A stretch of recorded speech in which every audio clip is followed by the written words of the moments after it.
In today's video, we're drawing all things autumn. These doodles are so cute and will look awesome on your bullet journals, your sketchbooks, planners, and beyond. So let's get started. Welcome friends, my name is Anita, and in this video we are creating some autumn season favorites like leaves, mushrooms, pumpkins, owls, and more. I've got my sketchbook and a fine liner pen. You don't need anything fancy to get started, just your favorite pen and a piece of paper and you're good to go.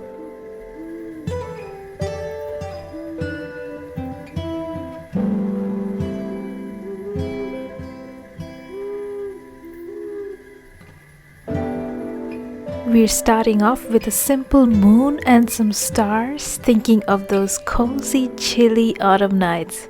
I didn't get the shape quite right in the first go, so I had to go over it a few times. But this exercise is not about perfection. The key here is to enjoy the process and have a fun time doodling. Autumn is incomplete without pumpkins, so let's draw one of those. I started by sketching a rectangle with my pencil and two little segments on either side. Then I drew a curving stem with some spirals coming off it and a few more C-curve segments to finish off.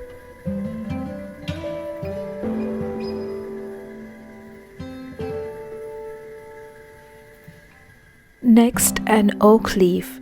I start with a center line and some veins, and then I use these lines as a guide to draw the shape of the leaf around it.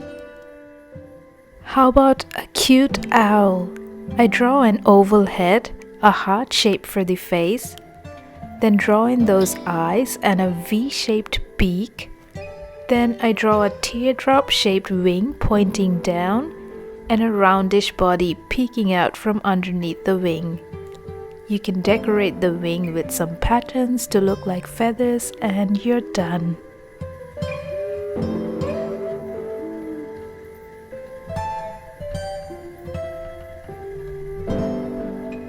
Next, some mushrooms. These are really simple to draw and you can draw them from different angles. Like the first mushroom that I'm drawing, it looks as if you can see a little bit underneath its cap. Draw a segmented stem and decorate the cap with some fun patterns.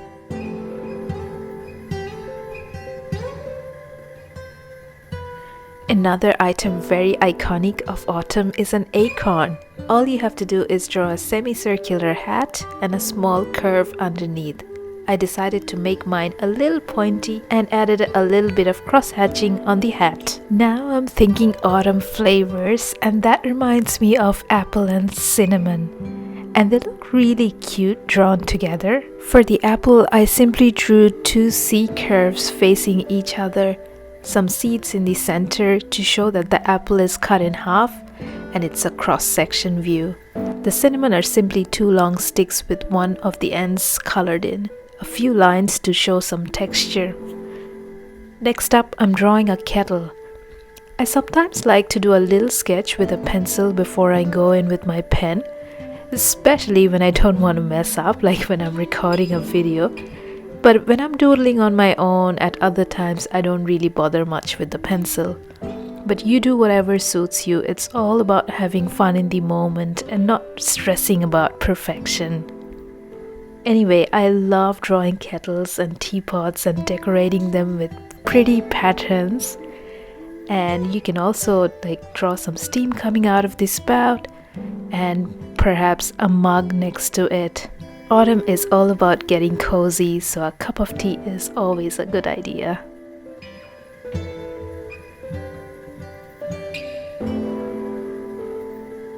Staying in the theme of food and drinks, I'm drawing a pie next. I start with the top of the pie and then draw the crust and a few holes on the top for the steam to escape. A slice of lemon next. We draw a circle with little triangular segments inside, showing a cross-section of the lemon. It's really simple to draw. You can thicken up the outer edge a little bit to show the skin of the lemon. Next, a jar of homemade jam. I start with the cap of the jar with scalloped edges at the bottom to show some fabric and then draw in the jar. You can also add a label if you like. When I think autumn, I think maple leaves in orange and brownish shades, so let's draw a maple leaf or two. You will notice that I start with the center line of the leaves and use that as a guide to draw the shapes of the leaves around them.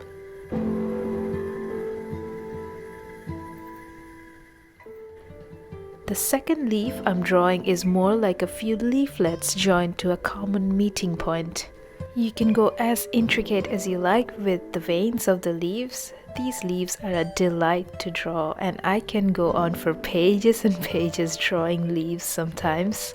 Alright, thinking of things that look orangish in color, I attempted to draw a fox, and I'm not sure if I did a good job with it, but I tried to draw a furry face and a bushy tail, and I think it kind of resembles a fox.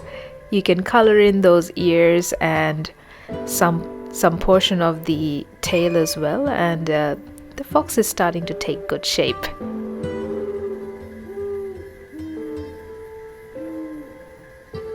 Next, I'm drawing a book. So to draw an open book, I drew two little rectangles and a few pages peeking out from underneath. The chilly autumn nights are perfect for cozying up with a book under the blanket, and it would be lovely to have some candles lit as well. So let's draw a candle. So we're drawing a rectangle with a lumpy uneven top to show melted wax, and a tiny saucer for the candles to stand on. Next, I decided to draw some leaves that resemble ferns, a center line with thin leaves on either side, and the leaves get smaller towards the top. Alright, we're almost running out of space, and let's finish off with a cozy woolen beanie. We start with a semicircle for the top of the beanie and a little rectangle underneath to show the rim of the beanie. Some lines on the top to show a pom-pom, and add some decorations. I decided to finish this page with a few more leaves and branches scattered around. I had a lot of fun drawing these elements for you guys. I hope you found this useful and you get to give it a try, and I'll see you in my next video.